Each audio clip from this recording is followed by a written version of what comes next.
Analizando ese desafío poliédrico que enfrenta nuestro país, ¿no? Tratar de potenciar su liderazgo en la frontera de la innovación y sus capacidades para ser capaz de dar respuesta a las necesidades humanas, a los retos que enfrentamos como sociedad a través de la ciencia y la innovación, ¿no? Y por ir directamente al tema, sin extenderme demasiado, queríamos, en primer lugar, posicionarnos un poco en qué está ocurriendo en el escenario de la tecnología, para luego entrar muy rápidamente al caso de España, en el que hemos profundizado en las intervenciones anteriores y también en la obra que hoy presentamos, ¿no? Es cierto que hay un lugar común. Todos entendemos que la ciencia y la tecnología han sido los factores que han hecho avanzar más a la humanidad a lo largo de la historia, ¿no? Y en estos momentos, bien, hay no debate. Estoy de acuerdo, a continuación, me encantará escuchar, ¿no? He lanzado ese mensaje.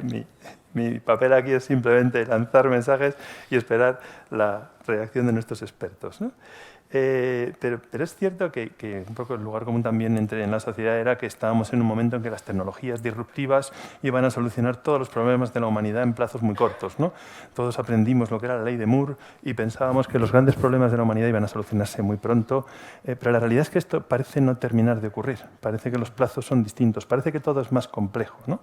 Entonces, en este sentido, me gustaría comenzar por conocer vuestra opinión sobre dónde estamos en esta cuarta revolución industrial. ¿Realmente estamos ante esos procesos disruptivos que van a permitirnos solucionar estos problemas en el corto plazo, o el proceso es más parecido al que hemos vivido en revoluciones industriales anteriores, ¿no?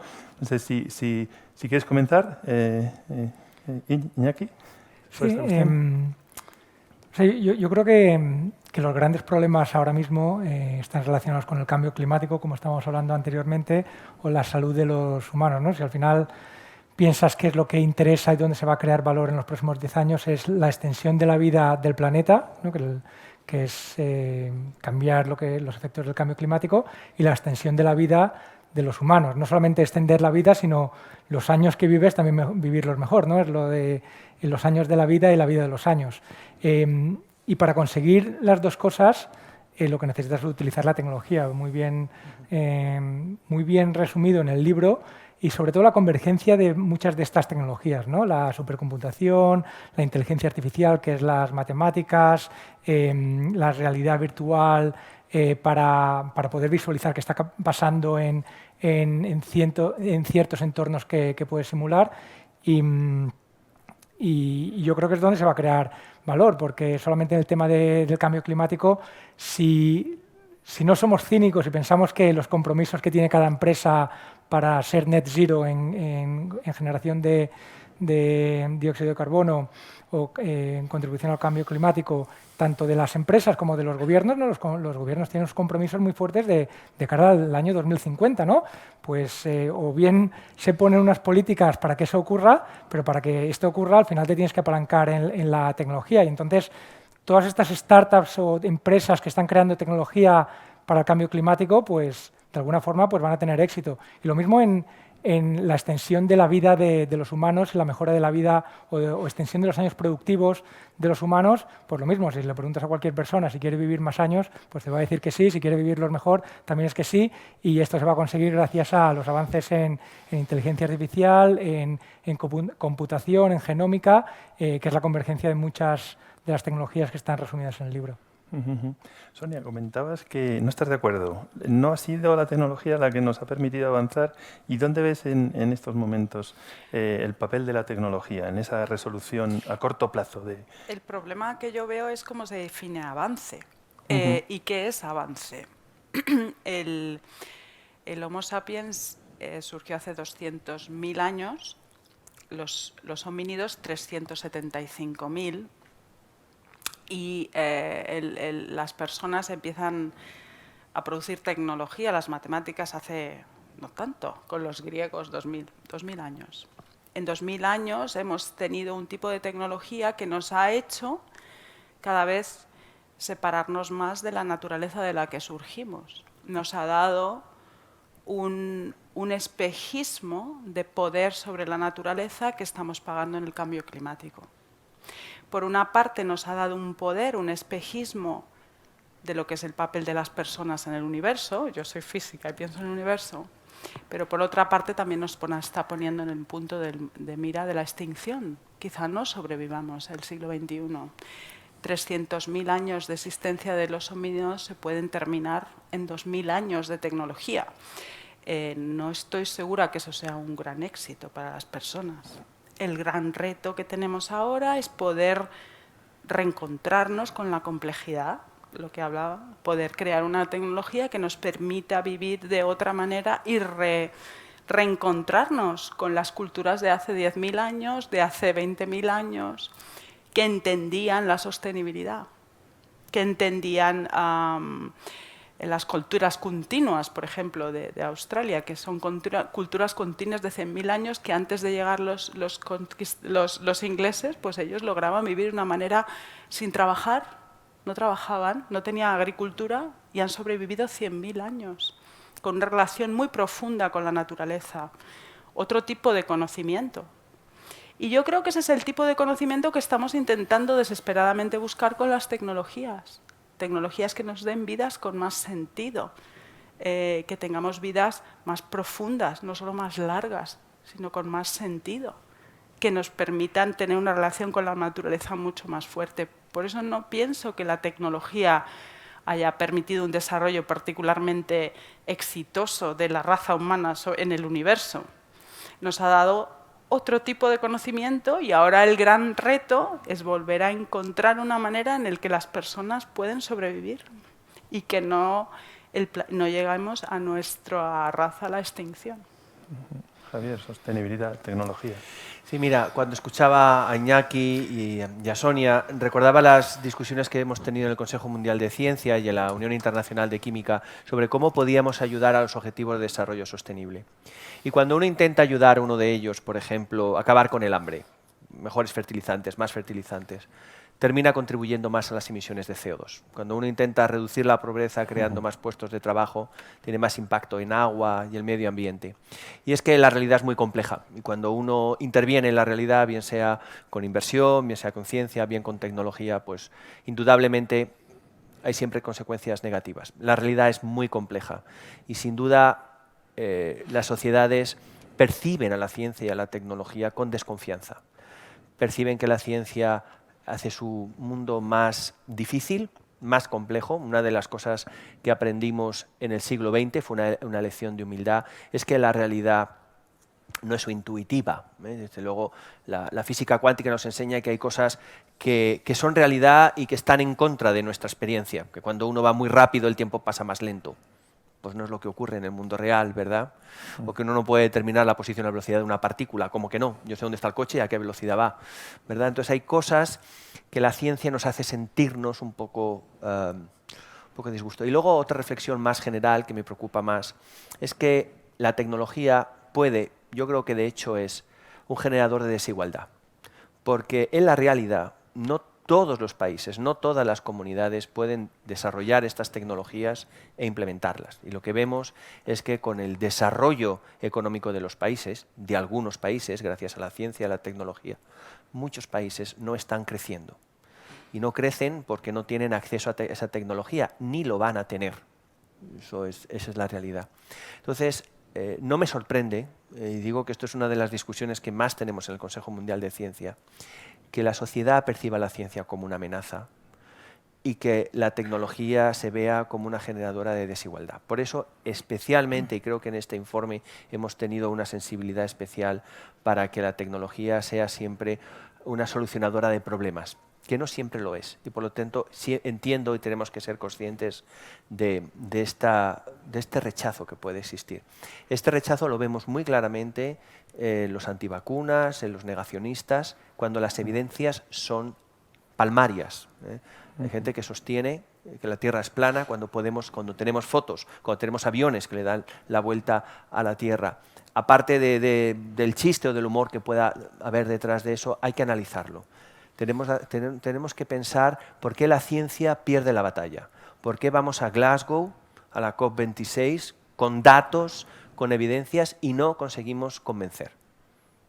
Si no convencemos, si no persuadimos, todo nuestro trabajo al final no sirve. Y creo que los científicos, los tecnólogos, tenemos que ser un poco más humildes e involucrarnos también en actividades de divulgación, de conocimiento, y hablar de ciencia, hablar de tecnología, porque si los científicos no hablamos de ciencia y tecnología, otros que no saben hablarán de ello. Sin duda, y este es uno de los temas, todos los temas que además has mencionado, sobre los temas geopolíticos que están ahí también, y que varios de nuestros seguidores han mostrado ya interés en que tratáramos en este debate, pero mayoritariamente nos han pedido, por favor, poner el foco cuanto antes en España, ¿no? Entonces, desde esta visión más general, desde esta visión de escenario, y aterrizando sobre España, ¿no? Sonia nos ha mostrado esa idea sobre la identidad científica de España, ¿no? y quizás aterrizando en la lógica esa de la percepción que tenemos y que tienen sobre nuestras capacidades científicas y tecnológicas, y también sobre esa conformación de esa identidad que, de acuerdo con Sonia, y esto está abierto al debate, tenemos o no tenemos. Nos gustaría conocer vuestra opinión, ¿no? Porque realmente cuando, por ejemplo, recuerdo cuando la Fundación organizó con otras instituciones la exposición sobre Santiago Ramón y Cajal en el MIT Museum, recuerdo las palabras del vicepresidente de MIT, ¿no? Recordando que Santiago Ramón y Cajal, junto a Darwin y Pasteur, era el tercer gran científico del siglo XIX, ¿no? Que todos decíamos, wow, ¿no? Qué posicionamiento tan espectacular tenemos en el siglo XIX, probablemente gracias a esos comandos autónomos de la ciencia española, ¿no? Pero me gustaría conocer si realmente estamos ante una falta de identidad, cuál es vuestra visión sobre esa percepción. Estáis en tantos foros internacionales, nos gustaría conocer cómo se percibe a España y cómo podemos conformar esa identidad científica desde cero, como plantea. Justo estamos celebrando ahora los 100 años de la edad de plata de la ciencia española. Hace 100 años teníamos a Blas Cabrera, teníamos a Enrique Moles, teníamos a los grandes científicos, y no solamente a personas extraordinarias que se habían beneficiado de las becas de la Junta de Ampliación de Estudios, que se habían ido fuera a formarse, sino que el final de la dictadura de Primo de Rivera y la República tienen en la ciencia esa apuesta de país para que España salga de la crisis del 98 con la ciencia y la tecnología. Y en abril del 34 hay en España el primer gran congreso de ciencia, el congreso de la UPAC, aquí en el Teatro Capitol, que vienen 1.200 personas. Es cuando España se abre después de siglos a la ciencia internacional, y es porque parte de lo que España quería construir en el regeneracionismo, el final de la dictadura de Primo de Rivera y sobre todo con la República, era un país por la ciencia, para la ciencia, en la que España de nuevo abría los Pirineos al conocimiento. Eso, y mira que la transición tuvo muchas virtudes, no estuvo en la construcción de la España del 78. Es verdad que la ley del 82 y algunos esfuerzos de esa legislatura intentaban ponerlo ahí, porque hubo ministros claves, todos lo recordamos, que eran científicos, grandes científicos, pero en el proyecto de España, en nuestra democracia actual, la ciencia y la tecnología no han sido parte del proyecto de país que queríamos construir, creo. Y cuando vas a los organismos internacionales, Sonia y yo hemos estado en el Foro Económico Mundial, yo en el Consejo Mundial de la Ciencia, ahora presidiendo la Unión Internacional de Química, España no está ahí. Hace unos años España decidió dejar de pagar las cuotas de las uniones internacionales y nos expulsaron de las uniones internacionales científicas porque no interesaba. No está España en estos foros, y es porque la ciencia y la tecnología no las consideramos como prioritarias. Una de las lecciones de la pandemia es que la ciencia y la tecnología son cuestión de Estado. ¿Por qué? Porque es parte de nuestra seguridad nacional. Y lo hemos visto muy claro. Los grandes retos, esto ha sido una pandemia, pero estamos hartos de decir, Sonia lo ha dicho muchas veces, también lo repetimos desde el Consejo Mundial de Ciencia, la resistencia a bacterias es otro de los grandes problemas. Nos están insistiendo en este problema, por supuesto cambio climático, como decía Iñaki. Y estos grandes problemas, España no está ahí liderando las soluciones. Lo hemos visto con la pandemia. Cuando alguien nos pone en jaque, Cuando alguien nos invade, es un bichito que no podemos ver. ¿Cómo nos defendemos contra eso? Con ciencia y tecnología. Los países que han sido capaces de desarrollar sus vacunas, y España de momento no lo ha sido, han puesto el precio y los plazos para que nosotros, los compradores, tengamos vacunas. Gracias a Dios, España está en la Unión Europea y Europa ha pactado precios y el 80% de la población española está vacunada, también gracias a nuestro sistema sanitario, a que los españoles en general hemos querido ser vacunados. Pero dependemos de otros para el gran amenaza que hemos tenido en los últimos años. Si ahora no invertimos en ciencia y en tecnología como estrategia de defensa, de seguridad nacional, es que no hemos aprendido nada del último año y medio. Claro. Iñaki, tú apuestas fuerte por la inversión en determinadas iniciativas españolas con contenido tecnológico. ¿Cómo ves? ¿Cómo se nos percibe? Tú que pasas más tiempo fuera que en España, ¿no? Es muy difícil pillarte en nuestro país, ¿no? ¿Cómo crees que se nos percibe fuera? Sabemos que tenemos un volumen de publicaciones académicas importante que responde también a nuestra dimensión, ¿no? Pero se nos percibe como con liderazgo en el campo de la ciencia y de la innovación. ¿Cuál es tu percepción más desde el punto de vista emprendedor, ¿no? y innovador? Un tema sería si nos perciben como líderes o relevantes en el mundo de la ciencia, y supongo que esto va más por la parte de publicaciones científicas, que la verdad es que tampoco tengo mucho que decir. O sea, los datos parece que somos relevantes, pero lo más importante es la parte de la comercialización de esa ciencia. De hecho, cuando Sonia estaba mostrando las imágenes de los hitos científicos del año pasado, por ejemplo, el caso de Moderna, lo que la gente habla es de una empresa que se llama Moderna, que vale 100.000 millones en bolsa y que empezó en Boston por Nubar Afeyan, que de hecho fue profesor mío y fue advisor de mi primera empresa de Pixel hace 13 años. Pero es la comercialización de esa ciencia, ¿no? En el caso de Oxford también, pues las otras vacunas con AstraZeneca, ¿no? O el ejemplo de BioNTech, ¿no? Con Pfizer, es la comercialización de esa ciencia, ¿no? Y una cosa es hacer ciencia y otra cosa muy diferente es comercializar la ciencia. Y tú puedes ser muy bueno haciendo ciencia, pero después dar el salto a la comercialización, ¿no? No solamente la transferencia tecnológica, sino comercializarla, son también otras habilidades, otros skills que necesitas para tener éxito.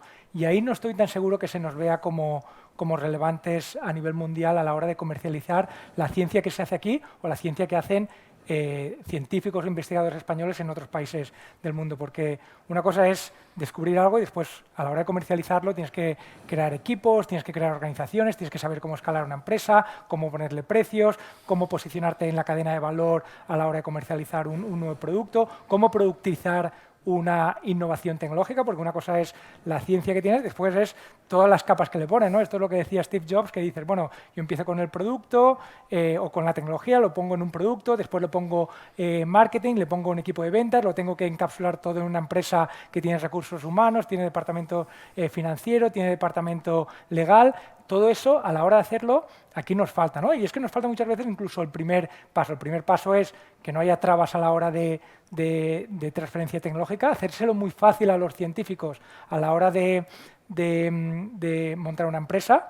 Y lo segundo, que haya inversión, que yo creo que en España esto también está cambiando mucho. Y lo tercero es que haya un ecosistema, y el ecosistema es que la empresa está más cerca de la universidad, hay fondos de capital riesgo, hay abogados que te ayudan en la parte de transferencia tecnológica y patentes. O sea, todo ese ecosistema yo creo que puede girar muy fácilmente alrededor de la universidad, y por eso los grandes polos de innovación y comercialización de ciencia en todos los países del mundo están alrededor de universidades, ¿no? Pues Stanford es Silicon Valley, MIT, Harvard es el foco ese de Boston, está Cambridge o Oxford en Inglaterra. O sea, la universidad es quien no tiene el conflicto de interés a la hora de comercializar, porque el objetivo de la universidad no es ganar dinero con la comercialización. El objetivo de la universidad es ser relevante en el mundo de la excelencia educativa y de la investigación. Y el byproduct de lo que consigues ahí es la comercialización, pero es una buena plataforma para hacer de ecosistema donde todos los actores vayan a acabar jugando. Aquí en España yo no veo ahora mismo la universidad como esa plataforma donde junta a todos los actores para que se cree el ecosistema. Sí, vamos a profundizar a continuación precisamente en estas cuestiones, porque a nuestros seguidores les interesa mucho que profundicemos en esa senda de la ciencia al mercado, ¿no? Pero antes de ello me gustaría mucho continuar con Sonia y profundizar un poquito más en la idea que has lanzado de identidad científica. ¿Cuáles serían los elementos de esa nueva identidad científica que podemos crear desde España, ¿no? Yo creo que, para empezar, quería comentar en tu pregunta de cómo nos ven los demás. Cómo te vean los demás es el principal problema de cómo crear tu identidad, como todos sabemos como persona. A ti te tiene que dar igual lo que crean los demás de ti, como lo ha demostrado ahora, por ejemplo, Corea o lo demostró Japón. Los poderes... los poderes que tienen ahora mismo, el poder científico, los países, Alemania, por supuesto no les interesa tener competidores y no te van a ayudar a tener una buena identidad. La identidad la tienes que crear tú y no tienes que pensar en lo que piensen los demás. Los demás siempre van a pensar que tú no eres buen científico, como me han hecho a mí durante toda mi carrera científica y me lo siguen haciendo. ¿Tú qué haces aquí siendo española en Oxford? Pues ya ves, aquí estoy, ¿no? La identidad es una cosa compleja y como he puesto los ejemplos, porque tampoco había mucho tiempo para hablar, de Japón, Corea y China, porque ellos crean su identidad científica a través del riesgo existencial. Realmente los iban a colonizar y no querían acabar destruidos, como había acabado la India. Y para ellos queda muy claro porque tenían... historia, sobre todo usaron mucho el neoconfucianismo, que es muy parecido a la ciencia de la complejidad que tenemos ahora. De hecho, yo creo que una de las claves de por qué Asia va a dominar la ciencia del siglo XXI no solo es porque la quieren dominar, sino porque su contexto cultural del budismo, el sintoísmo, el confucianismo es fundamentalmente un modelo de complejidad. Se adapta a su cultura, por eso son tan buenos en robótica y en computación. La identidad en España, como he dicho antes, lo ha resumido muy bien. España sí tenía una identidad científica, y no solo de hombres, de mujeres. Concepción Arenal, la primera mujer que va a la universidad en España, en su epitafio pone la ciencia. La ciencia era fundamental en la manera que España quería construirse en el siglo XX. Y era tan fuerte como cualquier otro país, como Japón, que lo sé muy bien, o mucho más que China, por ejemplo, en esa época. Eso se pierde, como dices tú, en la transición y es una pena porque hay mucho trabajo ahora mismo de investigación de historia de la ciencia en España que no sale a la vida pública. Yo trabajo mucho hablando con artistas, hablando con escritores. El problema, y él volvía a hablar del riesgo existencial, es... yo no estoy segura cómo España crea una identidad cuando no tiene una identidad como país, es un país fragmentado. La ciencia puede ayudar a crear esa nueva identidad. Y una de las buenas cosas de salir de un sitio sin identidad es que las puedes crear de nuevo, como está haciendo Corea. Crea una identidad que se adapte al siglo XXI. Y eso es lo que estamos intentando hacer aquí. Estamos intentando tener una conversación sobre lo que creemos que son los problemas globales, enfocados desde ti, esa es tu manera de crear identidad. Hay que seguir el diálogo, hay que seguir hablando, hay que seguir planteando y desde luego no solo desde los científicos, que bastante tenemos ya encima, trabajando, estudiando, montando empresas, buscando dinero para siendo altruistas, haciendo libros como estos, que los haces de gratis, y encima somos nosotros los que tenemos todo el peso de la comunicación. El libro también lo dice, tiene que venir de arriba, tiene que venir de los políticos, y entre todos tenemos que intentar crear algo que es un riesgo existencial. No solo para nosotros, sino para todo el planeta. Necesitamos más igualdad entre países, entre géneros, entre la sociedad. Y es verdad lo que decía Javier, la ciencia crea desigualdad, pero la crea no por la ciencia en sí, sino por el sistema de poder que controla la ciencia. La ciencia en sí siempre crea igualdad. Cuando tú creas algo, lo haces para mejorar el mundo, para ayudar a otros. Es el uso que se hace de la ciencia el que acaba creando desigualdad. Es ese contexto político que está cambiando en el mundo, que cambia el género, ya no somos hombres y mujeres, ya también somos no binarios. ¿Por qué? Porque estamos reaccionando contra un montón de estructuralidad que se metió sobre nosotros y tenemos también que tener liderazgo creando nuestra propia identidad, entendiendo el mundo. Es un problema muy complejo. Ujú. De hecho, has puesto sobre la mesa una cuestión, por primera vez hemos mencionado la cultura, ¿no? Y esto nos vincula con el siguiente aspecto que queríamos tratar, que es el de los obstáculos, porque generalmente centramos mucho la atención en los obstáculos que encontramos. Si nos ponemos a analizarlo, encontraremos 200.000 informes en los que hablamos de las barreras educacionales, las barreras institucionales, los obstáculos en el propio modelo científico, los problemas en el ámbito de la industria, y podemos encontrar muchos. Y además será interesantísimo que si veis cuál sería la prioridad en estos campos, que profundicemos de alguna forma lo que podemos, porque esto nos llevaría 200 debates como estos para poder profundizar, y lo tenemos que hacer en pocos minutos, ¿no? Pero es cierto que has lanzado una cuestión que al final en los trabajos que desarrolla la Fundación, al final siempre es lo que encontramos, ¿no? Buscamos el problema, encontramos muchos, pero el problema final, el esencial, es que los distintos actores siguen hablando en España, y creemos que también en Europa continental y quizás en muchos países del resto del mundo, lenguajes distintos. Entonces, el gobierno no entiende al emprendedor o al científico, el emprendedor no entiende al científico ni al gobierno, ni al inversor, y el científico tampoco entiende ni al emprendedor ni al gobierno, ¿no? Entonces, ¿cómo podemos lograr antes de entrar a lo mejor en esas prioridades frente a otras barreras en otros ámbitos, cómo podemos lograr materializar un lenguaje común? No sé, si quieres... Ahí volvemos al problema de la diversidad. Desgraciadamente, en todos los campos que has mencionado, la gente que suele hablar suele ser... los campos se crean muy homogéneos. La gente elige a gente como ellos mismos para crear las estructuras de poder dentro de sus propios campos.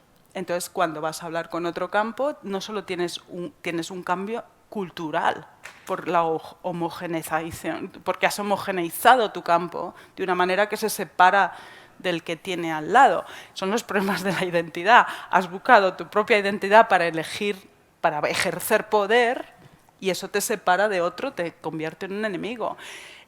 Ahí volvemos otra vez, y vuelvo del principio. Esto he elegido el cuadro de Malevich, que separaba, pero hay algo, ahí es donde tenemos que trabajar más. Por eso es importante la diversidad, pero no solo de género, sino de todo lo demás. Todo lo que haces tiene que tener en cuenta la sociedad de donde surge, tiene que saber hablar con la sociedad. Por eso, en mi artículo que ponía aquí, la comunicación es central a la misión de la ciencia. La comunicación tiene que ser central a la misión de todo. Y porque si no, y las reacciones anticiencia, las reacciones vienen de ahí, de la falta de comunicación, de la falta de humildad y de la falta de diversidad. La gente identifica a los científicos o a las élites como élites porque no son como ellos. Yo, Vicente, creo que no es tanto buscar un lenguaje común, porque una de las cosas que nos vamos a dar cuenta es que hay una multiplicidad de idiomas en toda esta tarea tan enorme que estás planteando, ¿no? De tener a todos los actores. Y Iñaki me va a entender muy bien, aquí lo que hay que hacer es alinear objetivos e incentivos.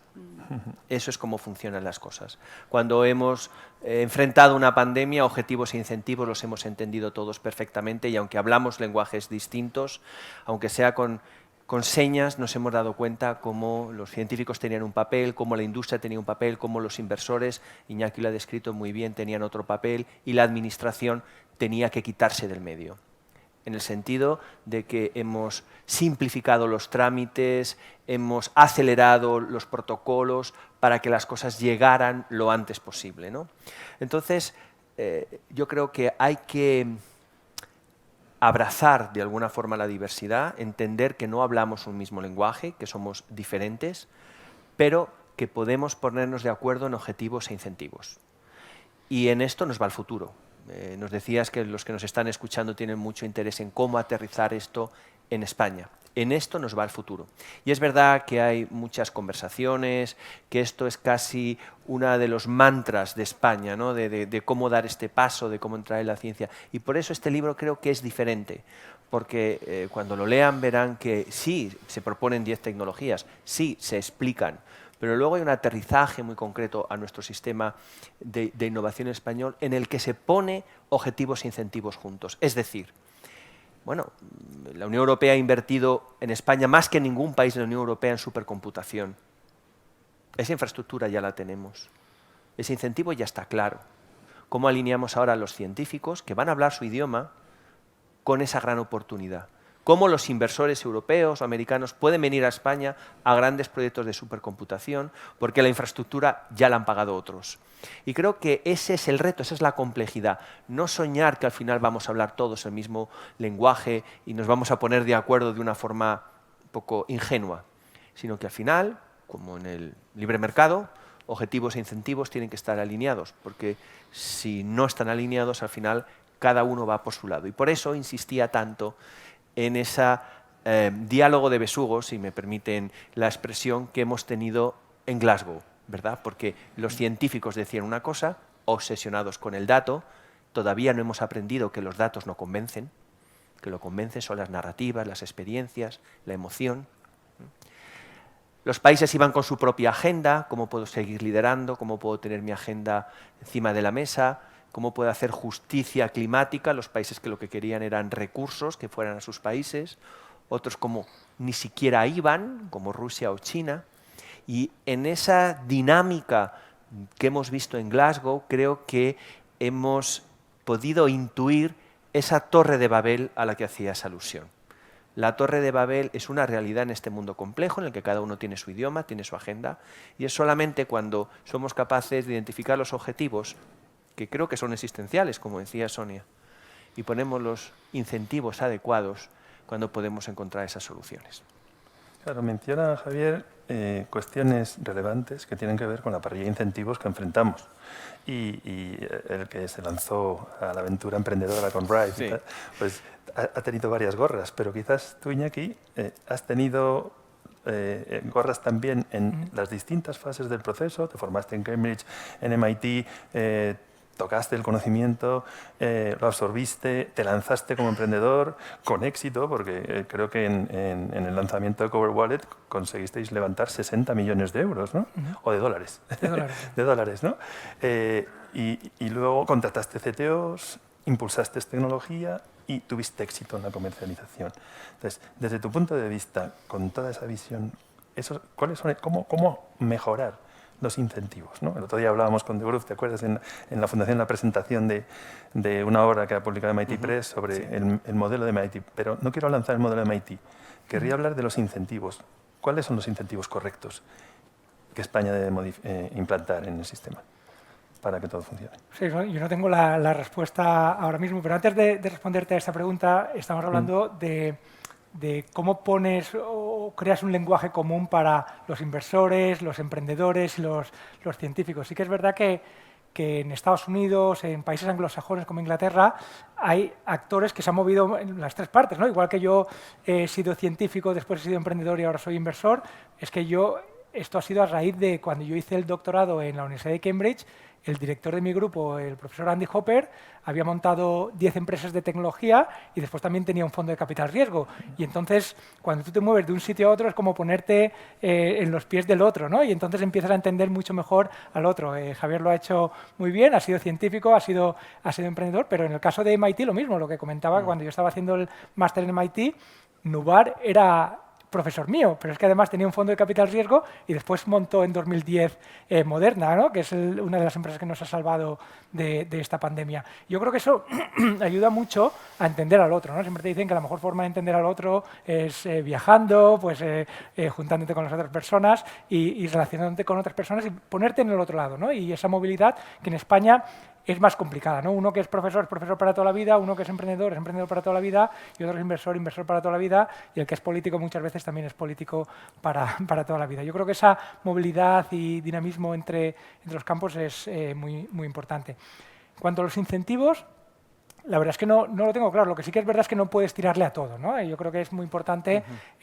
saber que no puedes empezar desde una segunda división y de ser el líder mundial en todas las categorías, ¿no? Y cuando uno define una estrategia desde dónde somos hacia dónde vamos, te tienes que responder a tres preguntas muy importantes. En cualquier estrategia de la vida, ¿no? Empresarial, propósitos personales, es ¿dónde quiero competir? ¿Cómo quiero competir y cuándo quiero competir, ¿no? Y cuando respondes a esas tres preguntas, después también tienes que fijarte si se dan las condiciones para que todas estas cosas que quieres conseguir existan, ¿no? Si esas condiciones existen, ¿no? Y sobre todo las condiciones muchas veces es el talento. Tú ya tienes talento, tienes una densidad, tienes una masa crítica, pero yo creo que con cualquiera de estas grandes iniciativas de comercialización de la ciencia a futuro no puedes ser líder en todo, ¿no? Yo creo que cuando eres líder de todo no eres líder en nada y tienes que elegir muy bien si quieres ser líder en el mundo de la genómica, en la conducción autónoma, en la medicina del futuro, en tecnologías para el cambio climático. Yo creo que tienes que apostar por alguna muy concreta y después darte cuenta si se dan las condiciones para poder ser líder en esa tecnología. Entonces, mirarte muy hacia adentro, decir, ¿dónde tengo densidad de talento y dónde hay talento, ¿no? Precisamente conectas con la última cuestión que queríamos lanzaros, porque además creo que estamos ya desbordando el tiempo que estaba previsto para el acto. Con lo apasionante que está siendo el debate entenderán que nos extendamos 5 minutos más, pero sí que has tocado un aspecto que queríamos analizar con todos vosotros, que es la cuestión del talento, ¿no? Siempre está encima de la mesa. Y hablamos de retener el talento, porque tenemos la sensación de que se nos escapa. En esta fundación, que casi gastamos más en dólares que en euros, sabemos que es importante formarse en los niveles más altos en todo el mundo. Y tenemos contrastado que todas las personas que están en estos programas, que se quedan incluso algunos años fuera, tienen la vocación de volver y en cualquier caso de contribuir a este país desde fuera. Entonces, hablamos de retener al talento, pero también de atraer talento. España tiene que apostar fuerte por la atracción de talento. Y no parece que los incentivos estén muy alineados tampoco en ese sentido. Nos gustaría conocer vuestra opinión, un poco como última cuestión que lanzar a esta mesa. Decía Iñaki que yo había sido primero científico, que luego he sido emprendedor y después de emprendedor me convertí en emprendedor social. Yo creo que Celera es mi apuesta personal para que el talento quede en el país. Y una de las cosas que he aprendido con Celera es que para atraer y retener y ayudar al talento, lo más importante es crear comunidad. Es decir, las personas que van a MIT van allí porque allí ocurren cosas, porque hay una comunidad especial que te anima a hacer cosas grandes. Con iniciativas como Celera, lo que intentamos hacer es que ocurran cosas extraordinarias en nuestro país, que nuestros mejores jóvenes quieran crecer junto a otros jóvenes que están haciendo cosas extraordinarias. Yo lo digo muchas veces, el grupo de WhatsApp de Celera es una fiesta, porque están levantando financiación, porque están haciendo cosas extraordinarias. Yo creo que para atraer, retener e impulsar el talento en España tenemos que crear comunidades donde nos apetezca estar. ¿Por qué fue Sonia a Japón, o a Oxford, o Iñaki a MIT? ¿Verdad? Fuimos allí porque allí ocurrían las cosas interesantes, porque allí nos encontrábamos entre los nuestros. Si eso lo pudiéramos recrear en España, podríamos generar lo mismo que hizo la Junta de Ampliación de Estudios, ¿verdad? Con ese Instituto Rockefeller, con ese grupo pequeño. Para los que no sigan el mundo de la ciencia y la edad de plata de la ciencia española, me van a entender mejor si hago la referencia literaria. Si replicamos a la residencia de estudiantes, a Buñuel, a Lorca, a Dalí, que estaban todos en la misma casa, que vivían ahí un poquito más arriba, ¿verdad? La residencia de estudiantes. Son esas comunidades, esos grupos pequeños de gente extraordinarias los que te cambian el país. Esos son los incentivos y los objetivos que podemos alinear.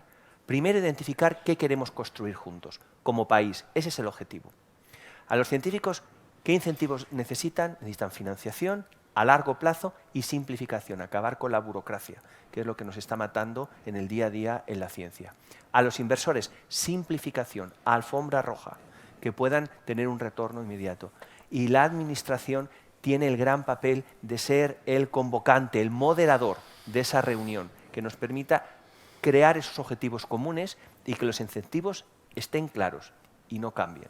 Creo que va un poco por ahí. Yo añadiría a esto que cuando nos vamos a un sitio, como él ha dicho, porque están pasando cosas, los científicos e incluso los inversores no se van a estos sitios porque quieran hacer dinero. Tú estás en estos sitios porque te lo pasas bien. La creación hace que tengas una vida interesante y que contribuyas a la sociedad, lo que decía al principio, y que tengas una vida con significado. Hay que crear estas comunidades y estas comunidades crean gente que naturalmente cuando están juntos se lo pasan bien, y pasárselo bien te hace crear cosas. En Oxford hemos empezado un programa que le llaman Creative Destruction Lab, y es un programa de emprendimiento muy simple en el que estudiantes o quien sea propone un modelo de empresa, y somos un grupo de científicos, CEOs, inversores de todo el mundo que ayudamos a estas pequeñas empresas en grupo a identificar y a localizarse globalmente, a buscar dinero, a buscar las estrategias. Todos los expertos que estamos allí, los mentores, lo hacemos gratis. Yo no saco nada, ahí está el CTO de Moderna, están los mayores CEOs de empresas globales del mundo, y lo hacen porque se lo pasan bien y porque les gusta estar en contacto con la siguiente generación. Crear desde entidades como la suya o desde el Estado estas oportunidades donde todos crear el lenguaje común. El lenguaje común sale muy rápido. Yo puedo hablar con los inversores y puedo hablar con los de la transferencia tecnológica después de 2 días de estar en el proceso.